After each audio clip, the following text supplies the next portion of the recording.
Pigmalión. 28, 32, 39, 47, 47, 53, 55. Llevo 5, 7, 11, 19. Seguía sumando una factura cuando oyó los tiros.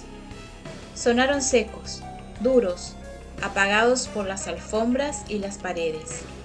El señor Dussek levantó la cabeza azorado y miró hacia el lado de los estampidos.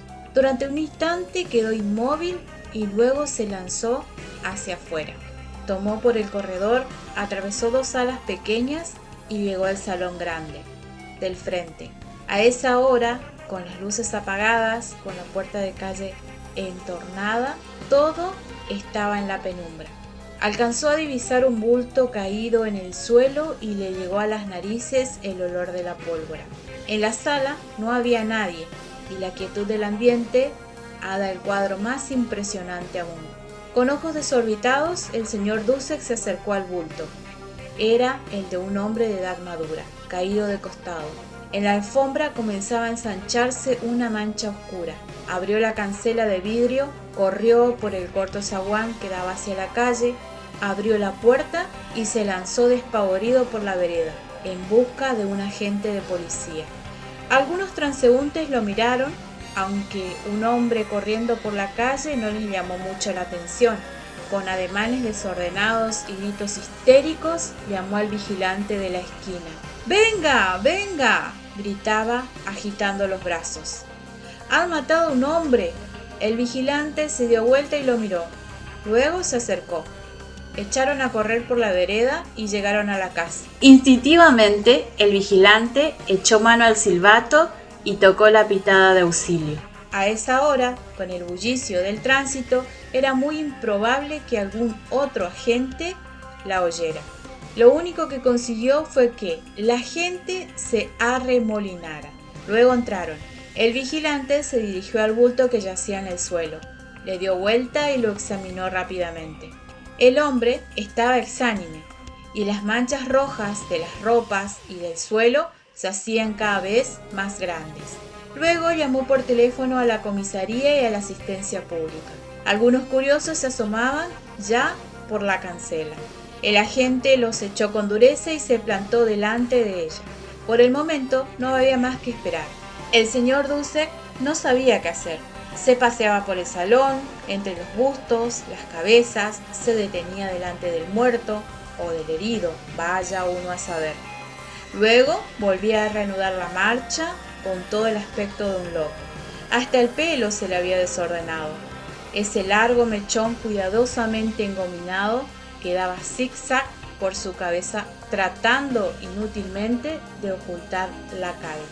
El señor Adolfo Dussek de Hamburgo, gerente de la Galería Rosenberg, sucursal argentina, era un hombre regordete, bajo, de anteojos dorados, de mejillas sonrosadas y mofletudas. Por lo general, plácido y cordial. Tenía ahora tal aspecto de susto que hubiera sido muy difícil reconocerle de primera intención. Durante unos minutos, lo único que se agitó en el salón fue el señor Dussek. El agente se mantenía junto a la puerta y a las esculturas. Ni qué decirlo, mantenían su acostumbrada inmovilidad. Las cabezas, los escorzos, surgían aquí y allá, en la penumbra, sin dar muestras de que el suceso los afectara.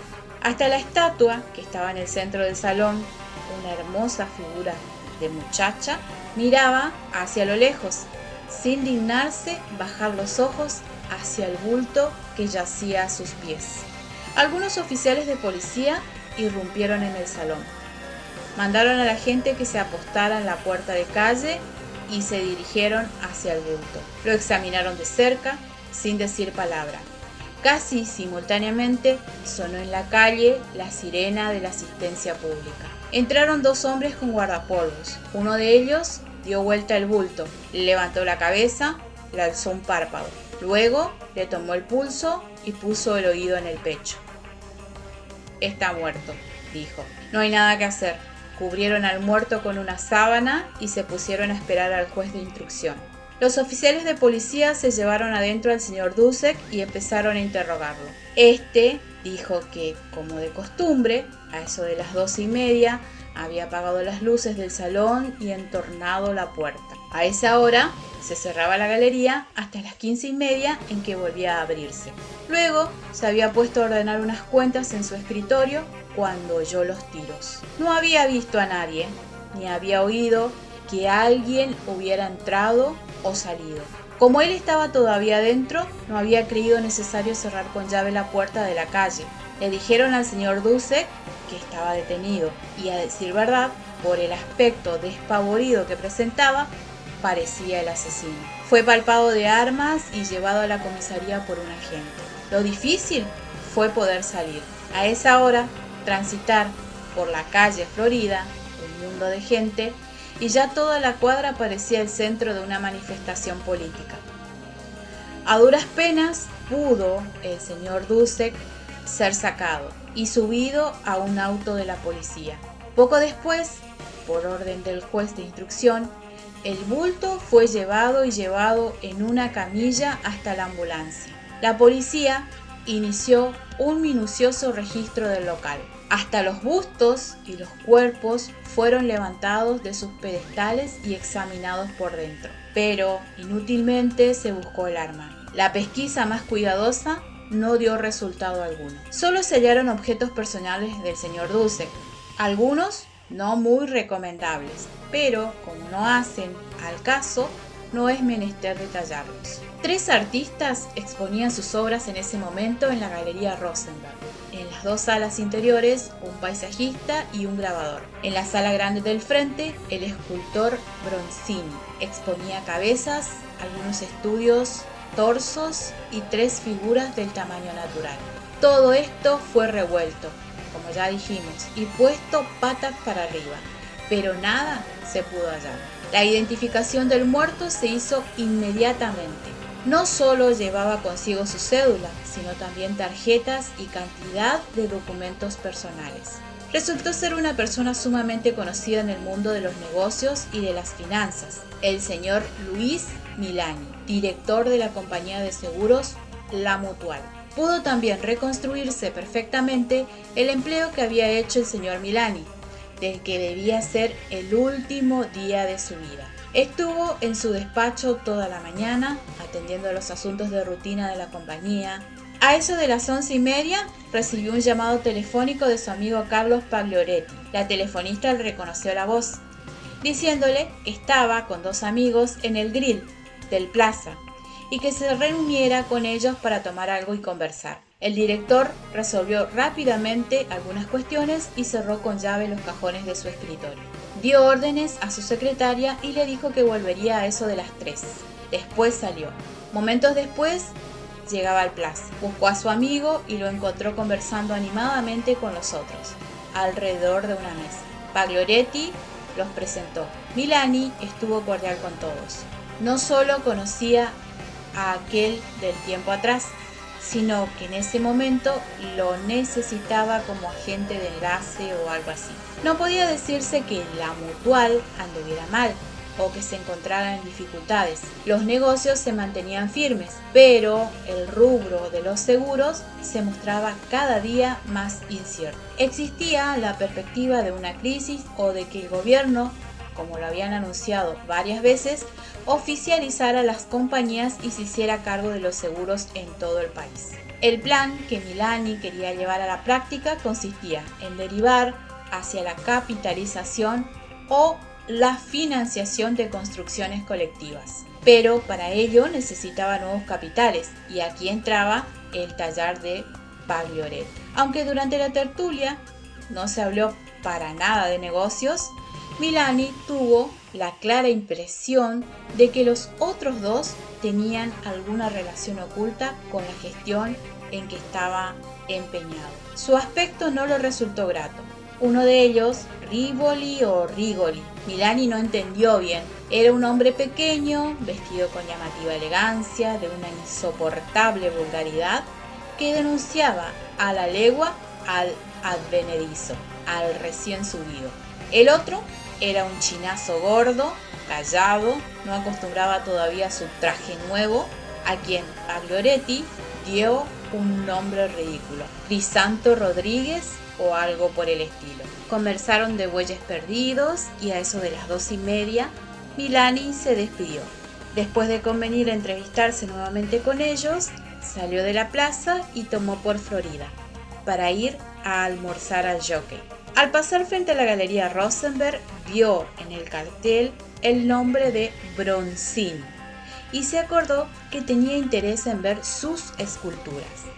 Sobre su escritorio se encontró el último suplemento dominical de la prensa, con la reproducción de las obras del escultor.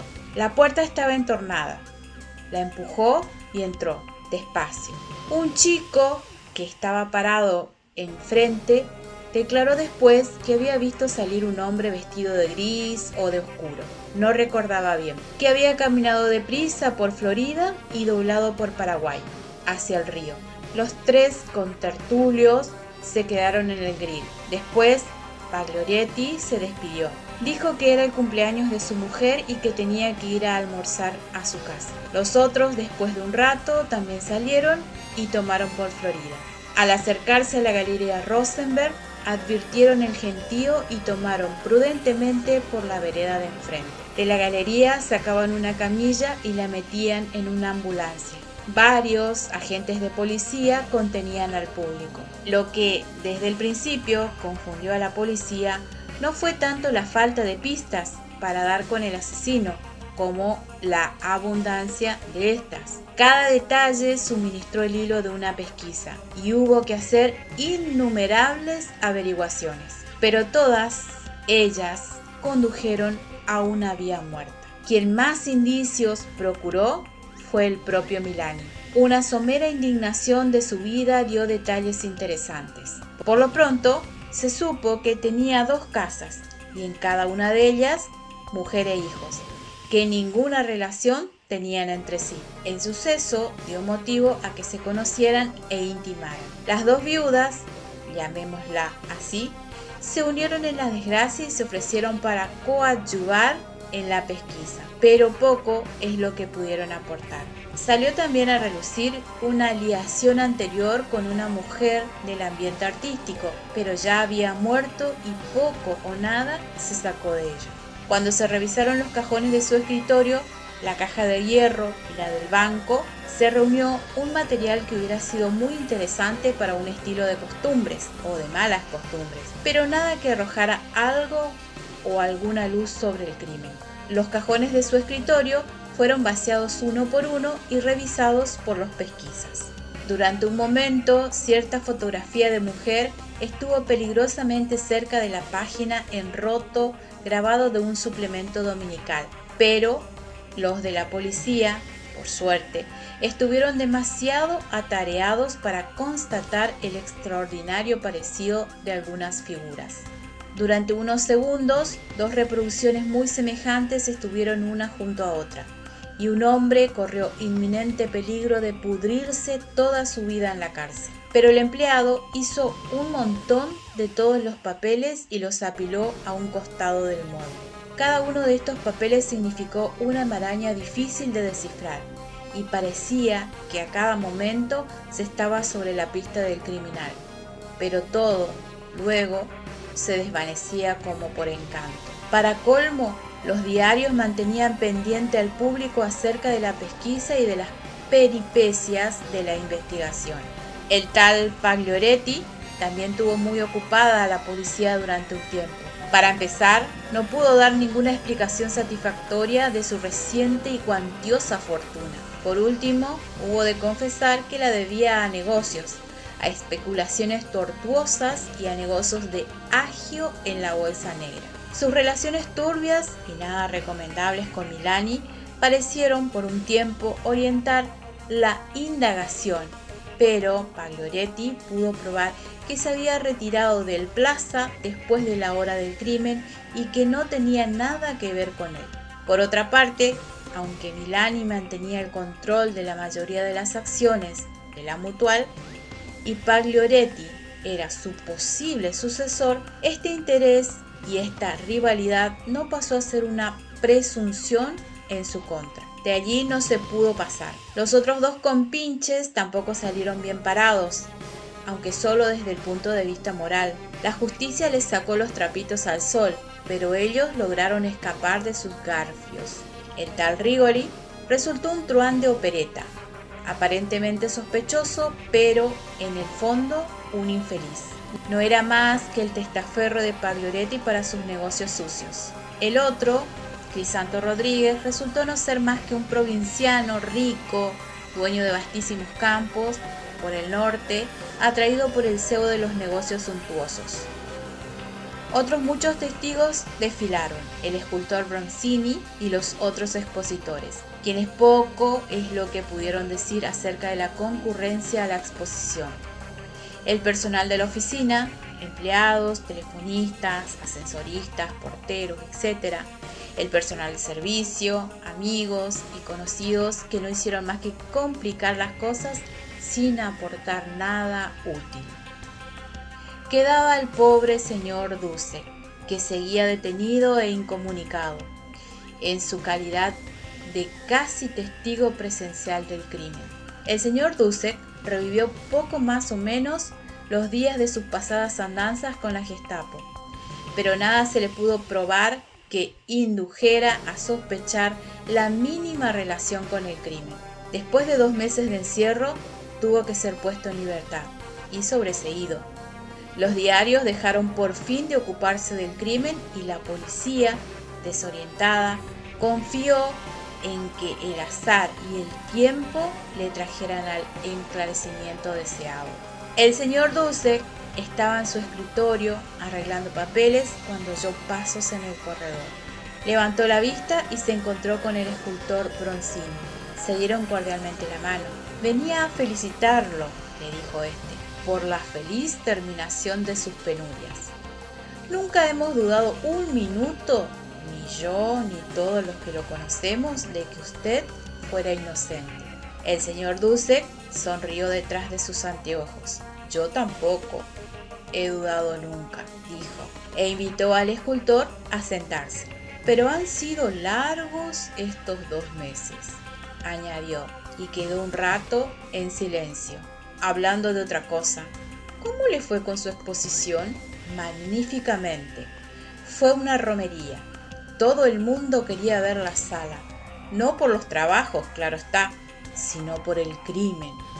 Y eso que cometieron la tontería de lavar la alfombra. ¿Vendió mucho? Prácticamente todo. Ahora ya tengo la clave del éxito. Cada vez que hago mis exposiciones, trataré de que se cometa un crimen. ¿Vendió la flora también? La flora no. A pesar del ofrecimiento que le hicieron del Museo de Bellas Artes, la flora no. A pesar del ofrecimiento que le hicieron del Museo de Bellas Artes, a pesar de ese ofrecimiento. Me lo figuraba. ¿Por qué se lo figuraba? El señor Dussek no contestó. Después de un instante dijo, ¿y si yo le ofreciera comprársela, me la vendería? Esa figura no la vendo, Dussek, por todo el oro del mundo. Dussek miró al escultor con sus ojillos risueños. Lo comprendo, dijo al cabo. Es lo mejor que usted ha hecho. Es el trabajo de un maestro. Es toda la extensión de la palabra. Pero es curioso que no haya querido cederla al museo. Quizás tiene para usted algún otro valor que no sea el exclusivamente artístico. Quizás. Me parece que recuerdo a esa modelo. Creo haberla visto alguna vez por aquí. Además, usted me ha mostrado una serie de dibujos y esbozos preparatorios. Debe ser una mujer encantadora. ¿La conoce usted bien? Bronzini la conocía. Ya murió, dijo Bronzini en voz baja.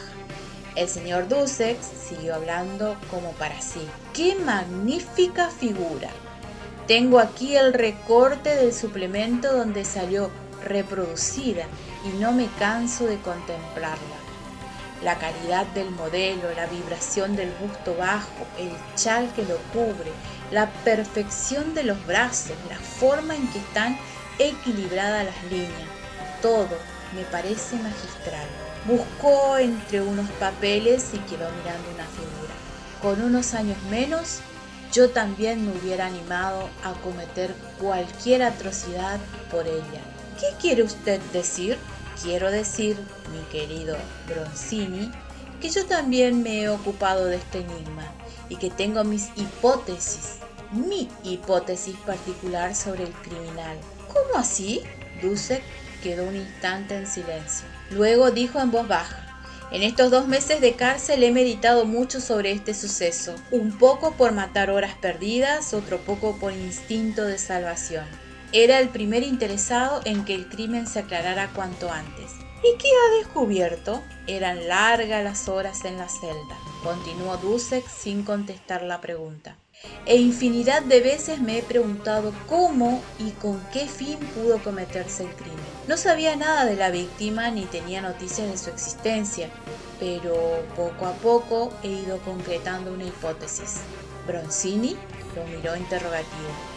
Sí, como le digo, continuó Dussek. No sabía si tenía enemigos y si alguien deseaba matarlo, pero me he leído un montón de diarios y despacio, he ido atado cabos hasta hacerme una idea de lo que ocurrió. ¿Y qué cree usted que ocurrió? Para decírselo en pocas palabras, tengo la impresión de que Milani cayó en una trampa. Hizo un paréntesis, miró de soslayo con sus ojillos a Bronzini y continuó. Si alguien deseaba matar a Milani, el salón a esa hora se prestaba admirablemente. La víctima estaba sola y el asesino pudo ultimarla tranquilamente y luego huir sin peligro. Pero para aprovechar esa oportunidad era menester que el asesino hubiera seguido a la víctima y no hubo nadie que siguiera a Milani. El asesino estaba aquí adentro, Bronzini. Pudo haber entrado por casualidad, aprovechado la puerta entornada. Ese chico que estaba aquí enfrente y que vio entrar a Milani, ha declarado que no vio a nadie detrás de él y que por el contrario, alguien que no era Milani salió apresuradamente instantes después. ¿Qué hacía ese hombre aquí si no esperar a la víctima? Y no a una víctima cualquiera, sino precisamente a él. ¿Cómo podía saber ese hombre que Milani entraría a la casa de exposición? ¿Y cómo pudo esconderse aquí sin que yo, que había apagado las luces y entornado la puerta, lo viera? Ese fue el enigma que me planteé en la cárcel, y después de mucho pensar he llegado a una solución. ¿Cuál es esa solución? Yo no soy un detective, Bronzini, no soy más que un pobre comerciante, vapuleado por la policía de 2 continentes, pero quizás por motivos profesionales me intereso mucho por las cosas del arte. Créame, su exposición ha sido magnífica, pero nada de ella ha sido comparable a esa flora. He repasado una por una las fotografías del catálogo y cada vez me convenzo más de que fue esa figura la que sirvió de cebo. ¿De cebo? Sí, se me ocurre que el asesino no conocía al hombre a quien deseaba matar, pero tenía algún viejo y tremendo rencor contra alguien a quien deseaba individualizar a toda costa. Milani, al enfrentarse a la flora, debió haber hecho algún gesto, pronunciado una palabra que lo delató, y entonces el hombre, agazapado en la sombra, no titubeó. Tuvo la súbita intuición de que ese era la persona a quien buscaba y disparó contra él. Todo eso es muy hipotético, dijo Bronzini con aire de duda. ¿Cómo podía saber el asesino, el hombre, digamos, que Milani visitaría la exposición? ¿Y cómo podía saber que era él a quien buscaba? Todo eso ya lo he pensado, dijo Dussek. He tenido muchas horas para pensarlo. En realidad, creo que no necesitaba descubrir a su hombre en ese instante. Podía saber muy bien que el objeto de su venganza, o de su rencor, o de su odio, qué sé yo, era precisamente Milani. Y al verlo allí, pudo ese odio exacerbarse. Y en cuanto a su visita a la exposición, recuerdo que la noticia de la misma se publicó en todos los diarios y que varias esculturas salieron reproducidas en el suplemento de la prensa. Precisamente tengo aquí el recorte de Flora. ¡Qué hermosura!, dijo contemplándole una vez más. Sería cuestión de saber, agregó al cabo de un instante, si Milani tuvo algo que ver alguna vez con esta muchacha. Eso le sería muy fácil averiguarlo a la policía. En ese caso estaríamos casi sobre la pista del criminal. Bronzini levantó la cabeza. ¿Piensa usted?, preguntó después de un momento. ¿Comunicar su hipótesis a la policía? En ese caso, puede agregar algo más. Que Milani fue un perfecto canalla y que Flora ya está vengada. Ahora lo que venga no me importa. Dussek se levantó de su sillón y le puso una mano sobre el hombro. Mi querido Bronzini, le dijo saboreando la escena como si fuera espectador de la misma. Mañana me embarco para Hamburgo. No he tenido suerte en este país y por mal que me vaya por allá, no me va a ir peor que aquí. Usted es para mí el primer escultor de la Argentina y tiene toda una vida de triunfos por delante. Solo quiero pedirle un favor, agregó. Aquí tiene mi dirección en Hamburgo. Y le alcanzó una tarjeta. Cuando tenga un tiempo, sáquele un calco a la cabeza de la Flora y mándemelo. Yo también estoy enamorado de esa figura. ¿Fuma usted? Y le ofreció su cigarrera con gesto amistoso.